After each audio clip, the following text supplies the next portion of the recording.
the Blindish Latina YouTube channel. This week, we're taking you to Dublin, Ireland. On my trip to Dublin, I was so excited because I did something that was pretty new for me at the time. I reached out to a local blindness organization and set up a day to visit them and learn all about their work.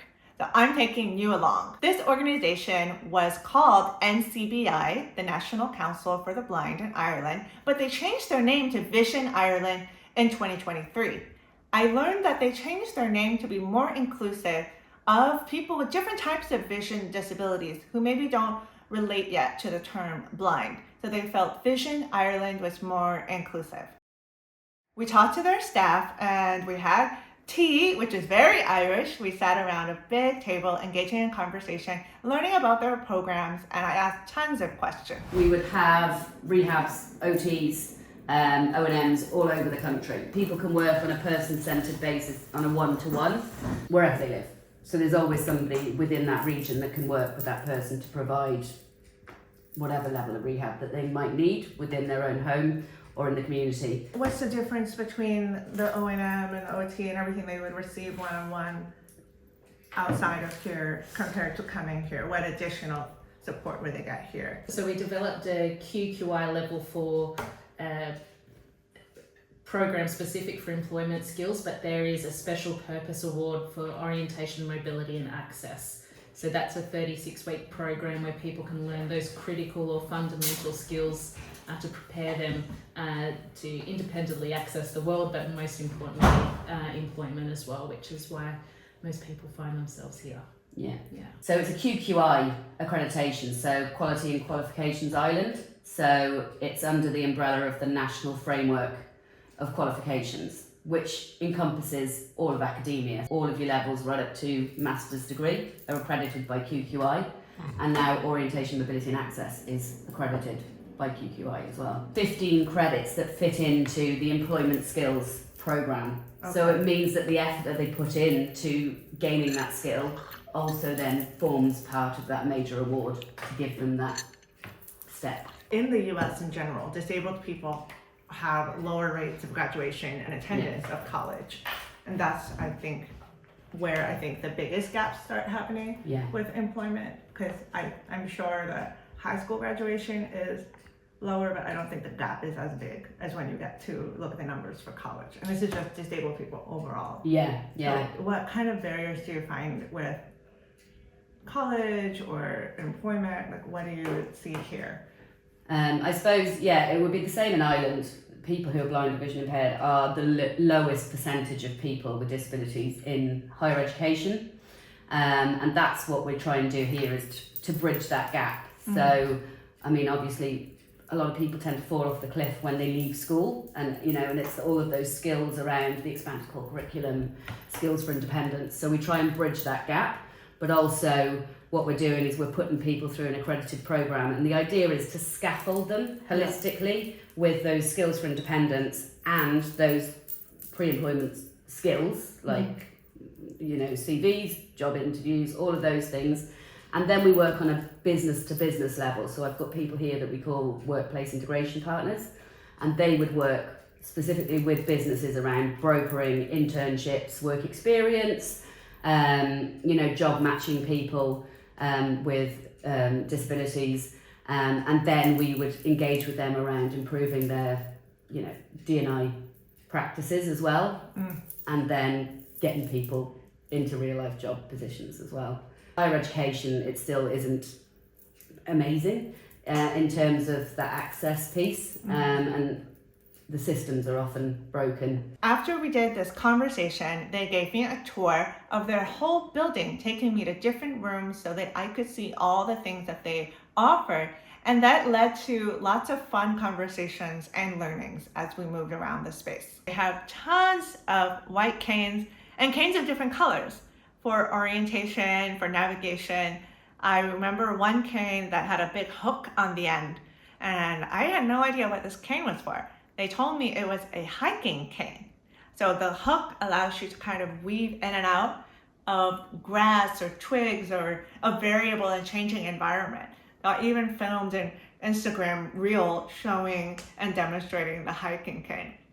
I had never seen a cane like that before. So we were kind of like chalking all things cane, getting very deep into it, looking at different attachments.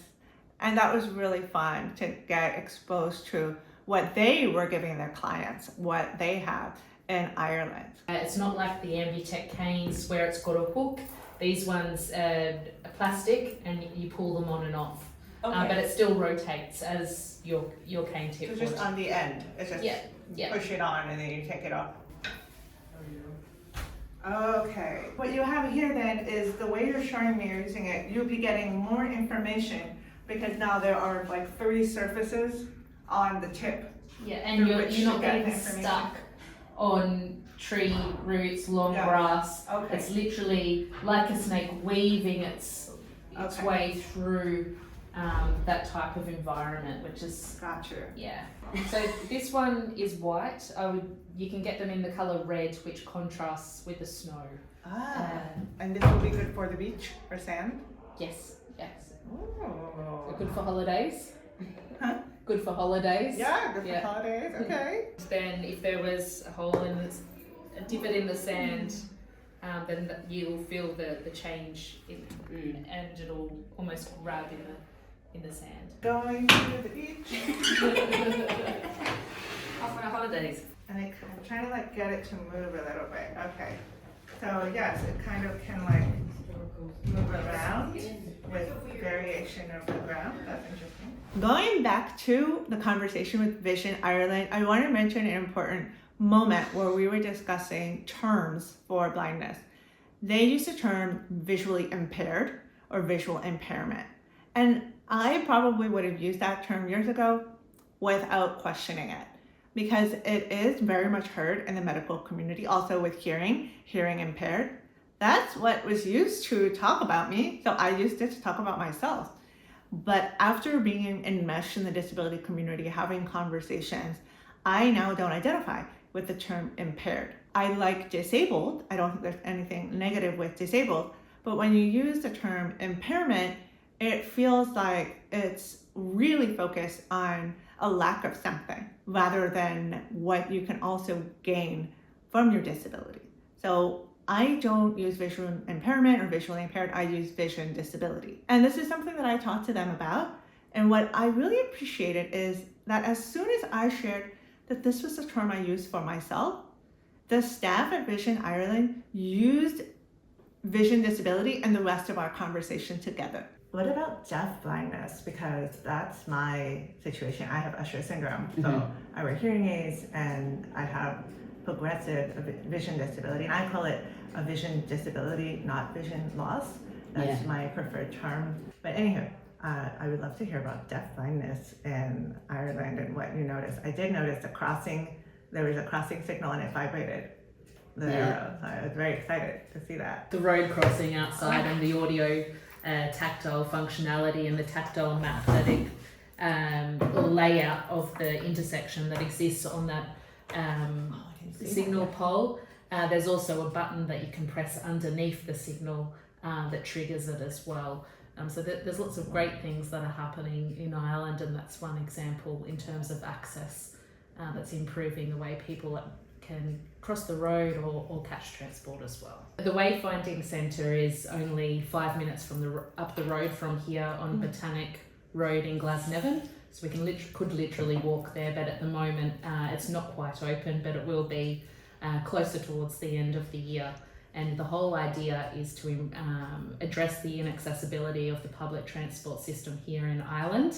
And so we've got a very an incredible opportunity here, and one that I believe is a real legacy piece for Ireland as well. So we have an indoor space, which is 33,000 square foot, and we've got all the different modes of transportation within that space. So we have a train carriage, a light rail or a tram, an Airbus 319, and all of the infrastructure that you would find in an airport. So your luggage carousels, your security, all of those pieces that you would have to walk through to be able to have a successful journey in aviation.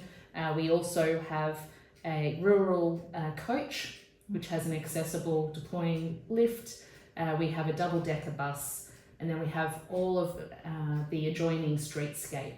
So working audio-tactile buttons, island bus stops, the street furniture, zebra crossings, to facilitate not just familiarisation to one type of transport, but that whole journey and the interactions, transferring between different modes for people that have a disability. So not just people with vision disability, but all people that have an access need.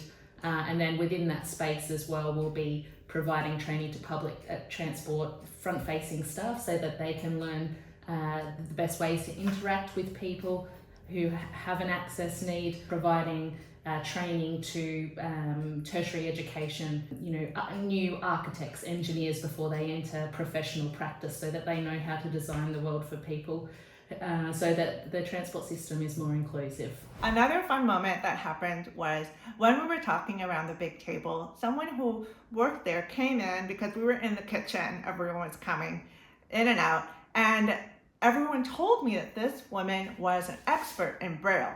So I started talking to her about how I never learned Braille.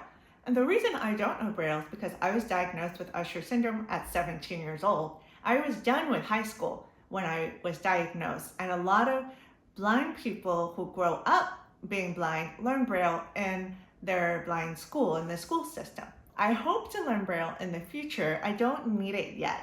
But when I expressed all of these things to her, she presented me with a surprise gift, which was so thoughtful.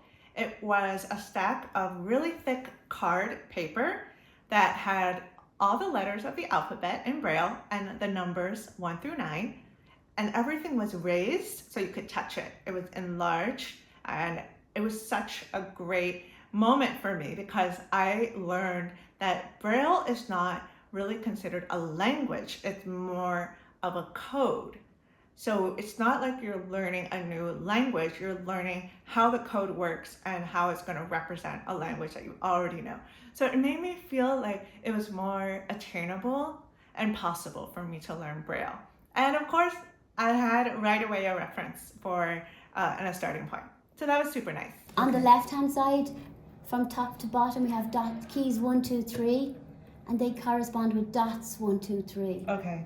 And then on the other side, we have 4, 5, 6, and they correspond with dots 4, 5, 6. Yeah. Okay. So it's quite logical. They took me to a computer lab that they have, and that was really interesting. On the way into the lab, they had a sticker with a colorful kind of design on it, and I asked about that.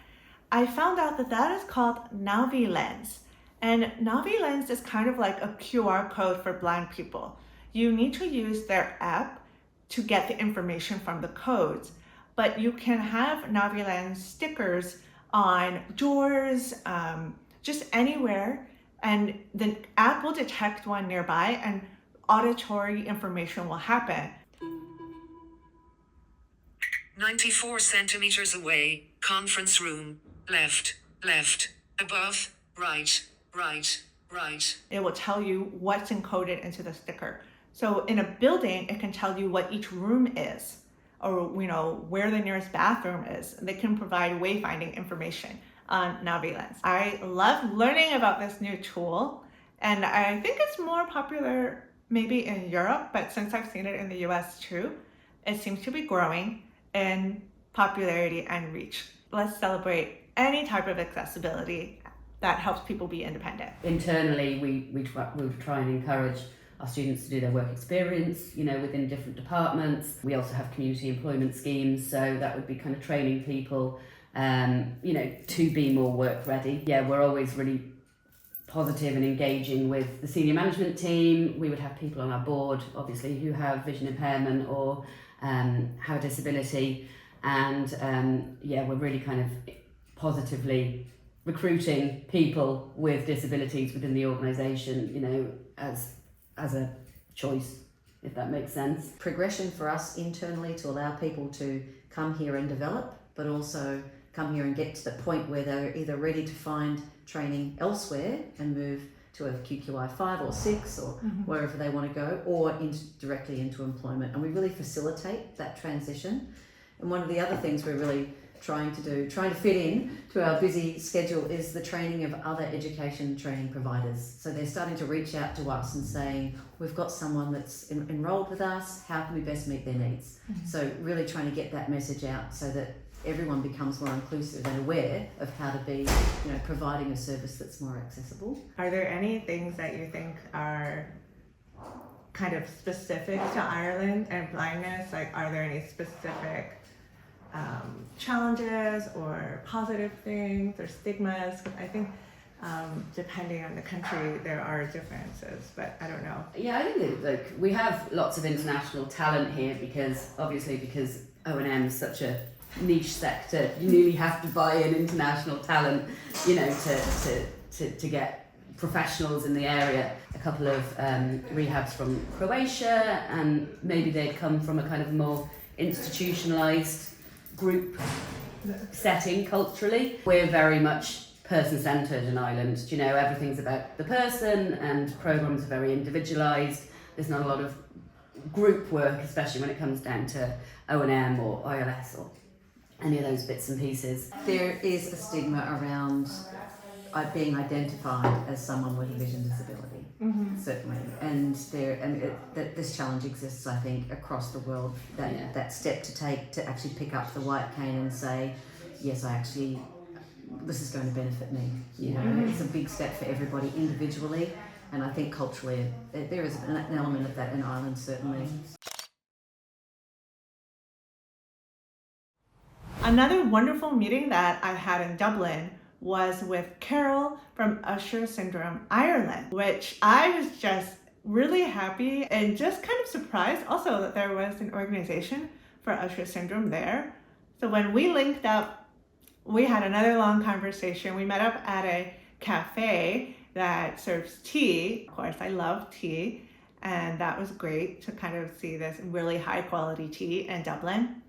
But Carol and I talked about what the organization is doing, what is the kind of situation for Usher Syndrome in Ireland. And she told me that there are an estimated 200 people with Usher Syndrome living all over Ireland. So not necessarily just in Dublin, like all over the country. And so it's not really a huge number, but just having a connection point where everyone can come together and come from their different regions and share resources is super important. Because when you have something like Usher Syndrome, you don't always meet people who also have Usher Syndrome, unless you're in like a hot spot for blind people like New York City, where I felt it was more common for me to meet someone with Usher Syndrome.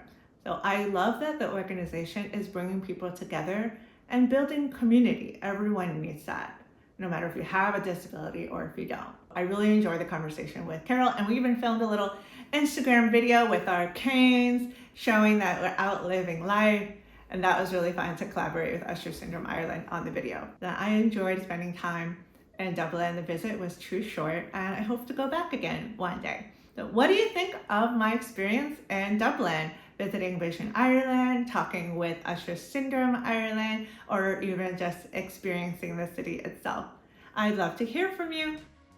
If you want to see more videos on inclusive and accessible travel, subscribe to Blindish Latina and let me know all your questions in the comments, and I will see you next time.